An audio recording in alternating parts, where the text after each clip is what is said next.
A las 8 de la mañana del 13 de enero de 1995, un empleado del campus Job Corps, ubicado en Knoxville, Tennessee, se encontraba en el bosque aledaño cuando vio algo que lo dejó sin palabras. En aquella zona alejada, rodeada de árboles, junto a un molino abandonado, yacía lo que él creyó que eran restos de un animal. Parecía que el animal había recibido tantas agresiones que decidió alertar a las autoridades. Cuando éstas se apersonaron en el lugar del hallazgo, notaron que en realidad se trataba de un ser humano. Los restos unidos formaban un cuerpo, con el rostro completamente irreconocible, pero esto no era todo. En su pecho, le habían grabado un pentagrama, posiblemente con un objeto afilado. ¿Quién había sido capaz de llevar a cabo un acto tan horrible? ¿Cuál había sido su motivación? Las respuestas a estas preguntas serían tan escalofriantes como el hallazgo.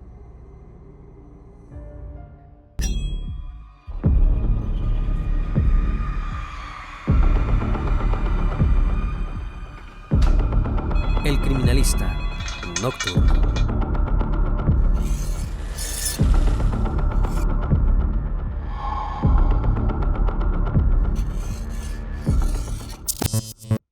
Antes de comenzar con el video, les recuerdo que pueden encontrar los episodios en cualquier plataforma de streaming de audio. No olvides suscribirte para seguir escuchando más episodios como este. Krista Gale Pike nació el 10 de marzo de 1976 en Virginia Occidental, Estados Unidos. Sus padres, Glenn Pike y Carissa Henson, no habían planeado tener una hija y para ese entonces ni siquiera eran pareja. Debido a que ambos tenían problemas con el abuso de sustancias, Krista quedó a cargo de su abuela paterna, pero este no era el hogar ideal. La mujer bebía constantemente y desde el primer minuto fue abusiva verbalmente con la pequeña.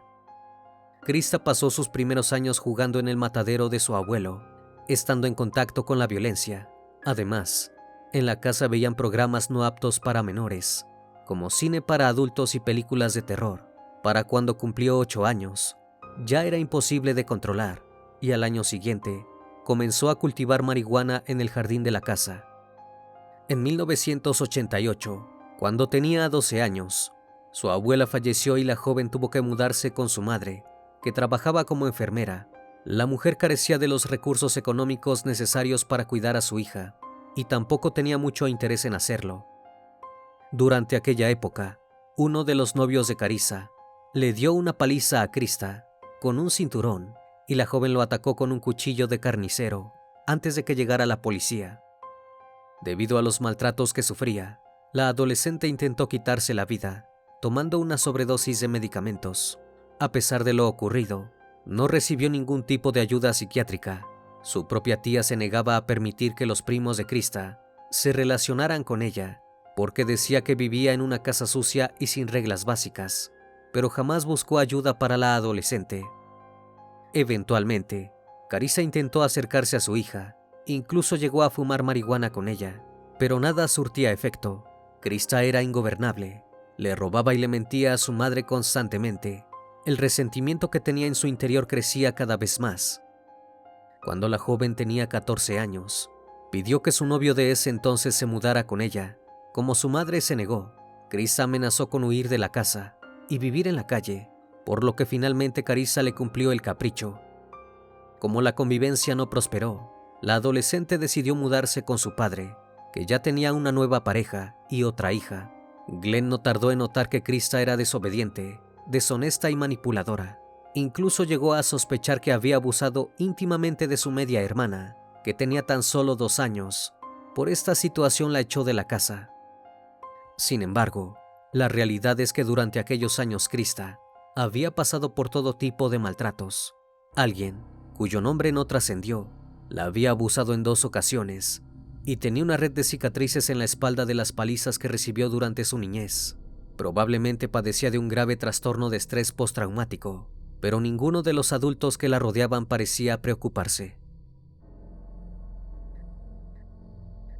En 1995, Krista ya había abandonado el colegio secundario y vagaba por Carolina del Norte, sin un rumbo fijo. Fue entonces cuando su madre le aconsejó que se anotara en un programa de ayuda del gobierno llamado Job Corps, que buscaba apuntalar a jóvenes de bajos recursos. Así podría formarse en algún área de estudio e incluso encontrar su vocación. Krista accedió y se inscribió en la carrera de programación de computación. Viajó hasta el campus, bastante parecido a uno universitario, ubicado en Knoxville, Tennessee. Allí se encontró con alumnos de diferentes partes de los Estados Unidos, que habían pasado por infancias parecidas a la suya. La joven comenzó a dormir en el lugar y a asistir a las clases. Todo parecía estar mejorando, pero su vida volvió a dar un giro cuando conoció a un chico llamado Tadderell Shipp, de 17 años. El flechazo fue instantáneo. Ambos venían de hogares problemáticos y tenían los mismos intereses, el ocultismo y la adoración al diablo. Si bien durante los primeros meses de relación, la pareja no tuvo grandes problemas, pronto llegó al campus otra estudiante, Colleen Ann Slamer, de 19 años. Había viajado desde el estado de Florida para estudiar computación. Krista comenzó a sospechar que aquella chica, de ojos claros y pelo rubio, estaba intentando seducir a su novio, lo cual la enojó muchísimo. A pesar de que Colleen negaba estar interesada en Tadderell, los celos aumentaron cada vez, y las peleas entre la pareja no tardaron en llegar. Así fue como un día, en medio de un ataque de rabia, Krista le exigió a Tadderell que la ayudara a darle una lección a la chica. Para esto le pidió ayuda a Shadola Peterson, de 18 años, una de sus amigas más cercanas. Juntas, trazaron un perverso plan para engañar a Colleen y llevarla hacia una zona cercana, pero desolada, de la universidad. El sitio exacto para llevar a cabo el plan era un molino abandonado. Tadderell aceptó formar parte, y los tres jóvenes se pusieron manos a la obra para ofrecer a Colleen como un sacrificio humano al diablo. El jueves 12 de enero de 1995, Krista le dijo a otro compañero de estudios, Kim Iloilo, que ese día estaba con ganas de asesinar. El joven no le dio mucha importancia a este comentario. Pensó que solo se trataba de un chiste. No podía estar más equivocado. Esa misma noche, Krista tomó un cúter y un pequeño cuchillo de carnicero y los escondió entre sus prendas. Luego le habló a Colleen para decirle que quería arreglar las cosas y la invitó a fumar marihuana con Tadderell y Shadola. La joven aceptó, contenta de poder tener una buena relación con su compañera. Los cuatro chicos salieron de sus dormitorios a las 8 de la noche. Kim los vio, y si bien sabía respecto al odio que Krista tenía por Colleen, no asoció esto con la charla que habían tenido aquella mañana. Pensó que simplemente habían hecho las paces. El grupo se dirigió hacia el bosque, por un oscuro sendero. Una vez que el cuarteto llegó al molino, que tenían como referencia, Krista dejó de charlar de manera amistosa con Colleen y comenzó el ataque. La acusó de querer tener relaciones con su novio. La chica se sorprendió y, asustada, comenzó a negar las imputaciones, pero mientras más intentaba convencerla de su inocencia, el odio de Krista crecía. Finalmente Colleen les preguntó a los tres jóvenes por qué le estaban haciendo eso. En respuesta, Krista la empujó salvajemente al piso y le propinó un rodillazo en el rostro. Inmediatamente después, la obligó a quitarse la chamarra, la camisa y el corpiño. Una vez que la víctima estaba semidesnuda, Krista empuñó el cuchillo que llevaba escondido y se lo clavó en el estómago. Colleen intentó luchar por su vida y en un momento de forcejeo casi logra huir. Sin embargo, Tadderell entró en acción y saltó sobre ella. Comenzó a cortarle el pecho, haciendo caso omiso a sus súplicas. Finalmente Colleen les dijo que si la dejaban marcharse, no contaría nada de lo ocurrido y se mudaría a Florida, sin siquiera pasar por su dormitorio para buscar sus pertenencias. Pero ninguno de los jóvenes mostró un mínimo atisbo de piedad por ella. Krista levantó el cuchillo y junto a su novio y amiga, procedió a torturar a Colleen durante 40 minutos. Los gritos de la joven resonaban en todo el bosque, pero Krista siguió pateándole la cara. Luego de propinarle más de 100 puñaladas, el trío se aburrió. Pusieron a Colleen boca arriba y con el cuchillo le grabaron en el pecho y en la frente unos pentagramas que ellos consideraban la marca del diablo. A pesar de todas las vejaciones que había sufrido, la joven seguía viva, aunque Krista ya le había cortado la garganta y la víctima estaba escupiendo sangre. Entonces Krista decidió darle el golpe final. Agarró del piso un pedazo de concreto y lo impactó una y otra vez en la cabeza de Colin. Una vez que la joven falleció, la ejecutora decidió llevarse una especie de trofeo. Extrajo un pedazo del cráneo roto y sacó con sus propias manos un trozo de hueso y lo guardó en el bolsillo de su chamarra. Los 3 estudiantes asesinos se untaron barro en las salpicaduras de sangre que tenían en la ropa para disimular. Antes de regresar a sus dormitorios, pasaron por una estación de servicio para deshacerse de los documentos y los guantes de la víctima. Una vez de vuelta en la institución, Kim notó que Colin ya no estaba con ellos. No pensó que hubiese ocurrido nada, hasta que Krista tocó la puerta de su dormitorio para contarle algo que la tenía muy contenta. Eran las 11 de la noche, cuando la joven le dijo a su compañero sobre el crimen que acababa de cometer, sin escatimar en detalles. Si bien al principio Kim no creyó en ninguna de sus palabras, su rostro cambió totalmente cuando Krista sacó de su chamarra el hueso de la cabeza de Colin. El joven prefirió guardar silencio, pues estaba aterrado. A la mañana siguiente, Krista se acercó a otra estudiante, Stephanie Wilson, para contarle exactamente lo mismo. Narró cómo había obligado a Colin a quitarse la camisa y el corpiño, cómo la habían golpeado con una piedra, cómo la habían cortado y cómo le habían grabado los símbolos satánicos. Al terminar de hablar, esbozó una gran sonrisa. Estaba realmente orgullosa. Stephanie tampoco creyó su historia. Entonces Krista le señaló sus zapatos y le dijo que las manchas que tenía en realidad eran de sangre. Además le enseñó el hueso que venía paseando todo el día por el campus. Al igual que Kim, la nueva oyente decidió guardar silencio. Ya no quería contradecir a su compañera. Mientras desayunaban, Kim tomó valor e increpó a Krista por el hueso y le preguntó si aún lo conservaba. Ante esto, la joven asesina dijo que lo tenía en el bolsillo de la chamarra. Hasta que alguien la detuviera, no pararía de enseñarlo. Durante las primeras horas de aquel día, un empleado encontró en aquel bosque apartado de la universidad lo que creyó que eran restos de un animal. Alertó a la policía, ya que la situación era un tanto preocupante. Una vez que los peritos llegaron al lugar de los hechos, aquel sitio junto al molino abandonado, vieron la realidad. Eran las partes del cuerpo de una joven. Había sido sometida a una violencia tan extrema que su rostro estaba completamente irreconocible. El oficial Gerald James Underwood Jr. quedó a cargo del caso después de realizar algunos interrogatorios en la universidad. A las 4 de la tarde, llevó a 3 posibles sospechosas hacia el bosque. Mientras les preguntaban respecto al hecho, todas permanecieron en silencio, excepto por una, Krista. La joven maquiavélica parecía divertida con la situación, se reía y no paraba de moverse. Además, el agente notó algo llamativo en su cuello, un collar en forma de pentagrama. El 14 de enero, los forenses le informaron que la víctima tenía este mismo símbolo grabado en el pecho. Así Gerald pudo unir los cabos sueltos. Recordó a la chica con la que había hablado el día anterior. Les informó a sus superiores y procedieron a leer el libro de registro de la institución. Así descubrieron que Tadderall, Krista y Shadola habían salido con Colin el 12 de enero, pero que esta última no había regresado. Ese mismo día, los 3 jóvenes asesinos fueron arrestados y se llevó a cabo un allanamiento de sus respectivas habitaciones. En la de Tadderall, los agentes encontraron una Biblia satánica y un tenebroso altar.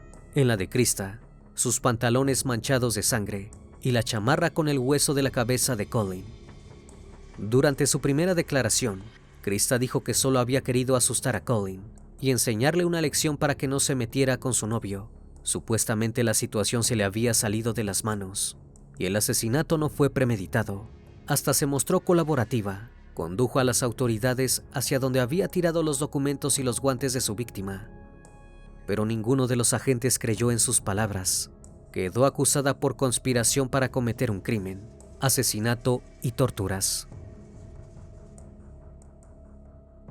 El juicio comenzó el 22 de marzo de 1996. El médico que realizó la necropsia de Colin aseguró que la joven había sido cruelmente lastimada. Incluso indicó que la mayoría de las heridas se habían hecho mientras su corazón aún bombeaba sangre. Por otro lado, se presentaron análisis psicológicos sobre la acusada. El jefe de neurología de medicina de la Universidad de Georgetown, Jonathan Henry Pincus, dijo que el cerebro de Krista había desarrollado la capacidad de asesinar desde muy chica. Esto se debía a que los lóbulos frontales de su cerebro no estaban alineados apropiadamente. Los abogados defensores intentaron liberarla de al menos un poco de la culpa de lo que sucedió. Alegaron que la madre de Krista había tomado muchísimo alcohol durante el embarazo, lo cual habría ocasionado que naciera con problemas mentales. Sin embargo, Carissa subió al estrado para negar rotundamente estos dichos. Los abogados no se rindieron. Dijeron que el padre de Krista había firmado los papeles para darla en adopción cuando ella era adolescente, en un intento de probar que nadie se preocupaba por ella. El psiquiatra William Kenner, que analizó a la acusada y estudió su comportamiento, sostuvo que sufría de bipolaridad y otros desórdenes de conducta. Indicó que tenía personalidad borderline y que en el momento del ataque no había tenido control de sus impulsos ni razonamientos morales. Además señaló que Krista denunció una gran variedad de abusos físicos e íntimos a los que habría sido sometida durante toda su vida. Algunos fueron respaldados por familiares, pero otros no. Mientras tanto, la acusada lloraba sentada en su banquillo. Por último, sus abogados dijeron que había sido víctima de quien realmente era la mente maestra y manipuladora en el grupo, su propio novio. Sus allegados, por otro lado, declararon que solía tener una voz dulce y que era muy tranquila. No creían que realmente fuera una brutal asesina. No obstante, los fiscales sostenían que Krista le había quitado la vida a Colin a sangre fría y que no solo lo había planificado con antelación, sino que también la prolongó cruelmente por diversión. Su tía, su padre y su madre testificaron en contra de ella, relatando todas las conductas problemáticas que presentó durante su infancia y adolescencia. El jurado concluyó que había demostrado que las circunstancias agravantes superaban cualquier circunstancia atenuante, como los problemas mentales que la acusada sufría. Se refirieron a ella como una chica con cara de ángel y el corazón de demonio. Después de deliberar 2 horas y media, el 30 de marzo de 1996, Krista fue encontrada culpable de todos los cargos y sentenciada a la pena capital por electrocución en la silla eléctrica.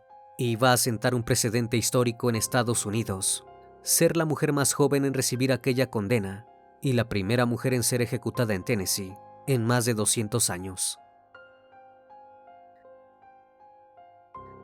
La acusada lloró a gritos al escuchar su sentencia, pero el jurado no se conmovió. Habían escuchado todos y cada uno de los morbosos detalles del asesinato y no darían marcha atrás. Por otro lado, Tatterall fue encontrado culpable de los mismos cargos que su novia, pero como al momento del crimen era menor de edad, no podía recibir la misma condena. Entonces fue sentenciado a cadena perpetua, con posibilidad de recibir la libertad condicional en 2026. Shadola actuó de manera diferente.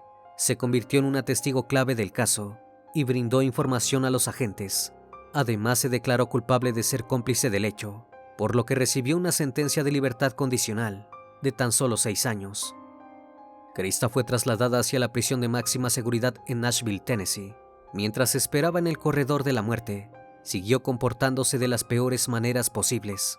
La joven vivía en una celda de 3 por 3 metros y medio, y si bien apeló a su sentencia en incontables ocasiones, sus peticiones siempre fueron negadas. El 24 de agosto de 2001, junto con otra reclusa, intentó estrangular con un cordón de zapatos a su compañera, Patricia Jones. Debido a esto, en 2004, fue declarada culpable de intento de asesinato. Ya tenía 2 condenas en su haber. En marzo de 2012, Krista volvió a hacer de las suyas. Quiso fugarse de la cárcel con la ayuda de 2 cómplices, el guardia Justin Eflen y Donald Coet, un entrenador personal con el que había empezado a mandarse cartas un año atrás. El hombre, que ya era oficialmente la pareja de Krista, le pagó a Eflen para que copiara una llave maestra, pero el acuerdo se filtró y los planes de escape se truncaron. Ambos hombres fueron arrestados por conspiración para la huida de la condenada. Eflen cooperó con las autoridades y logró evitar la cárcel. Coet, por su parte, se negó a ayudar en la investigación y fue condenado a 7 años de prisión. El caso de Krista horrorizó a la opinión pública y fue retratado en la serie Mujeres que asesinan en 2005. Luego llegó a las pantallas en Por mi hombre, Martinis y Deceso, Parejas asesinas, además de otros varios documentales y ficciones inspirados en su historia. Incluso tuvo su libro, Un amor para morir, de la autora Patricia Springer. Pero lejos de todas aquellas historias basadas en el terrible caso, se encontraba la otra cara de la moneda, la historia de la familia que quedó destrozada por aquel supuesto ritual satánico. Durante los años posteriores a la sentencia de Krista, la madre de Colin, May Martínez, intentó recuperar el trozo del cráneo de su hija, que la asesina había paseado por toda la universidad. Pero este fue guardado como evidencia, porque el caso debía quedar abierto hasta que se ejecutase la pena y terminaran las apelaciones de la acusada. En una entrevista, la mujer le dijo a la prensa que Krista quería llevar a cabo un sacrificio humano y su hija fue la elegida. Si bien entendía que el hueso era clave para el procedimiento judicial, May creía que los forenses debían sacarle un molde para dárselo a ella para poder enterrarlo junto a los otros restos. Hasta que no lo hiciera, Colin no podría descansar en paz. Mientras esperaba que los agentes acataran su petición, guardaba en su casa de Florida la urna con los restos parciales cremados de su hija. Estos le habían sido enviados por correo desde Tennessee, en cajas, durante los años posteriores al juicio. En 2023, la mujer declaró que seguía sin poder realizar un funeral digno para su hija y que seguía guardando una respuesta por parte de las autoridades. Mientras tanto, la asesina de Colin seguía en el corredor.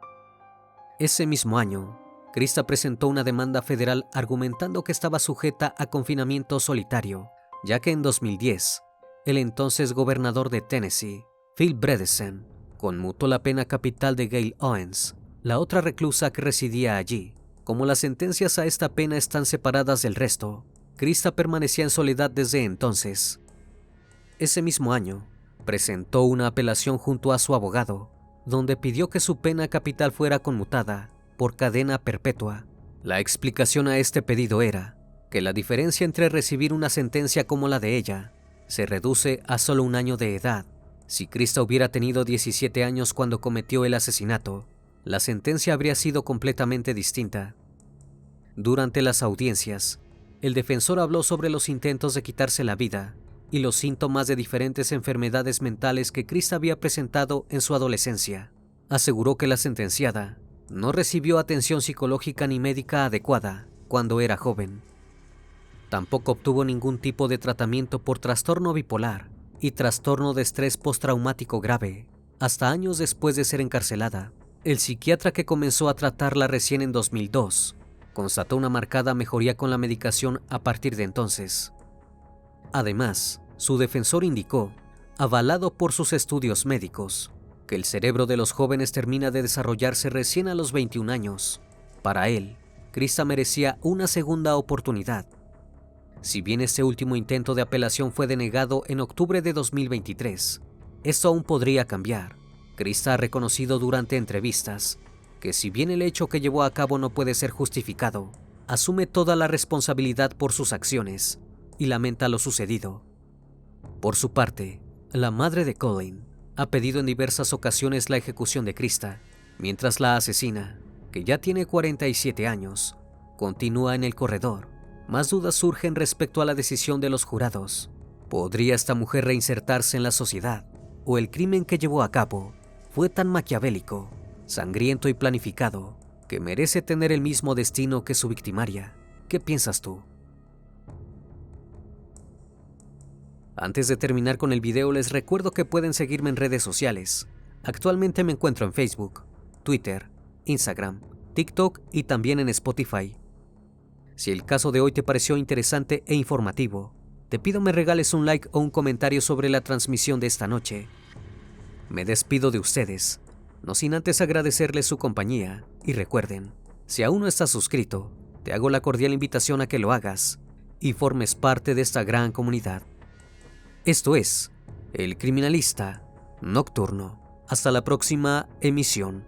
Buenas noches.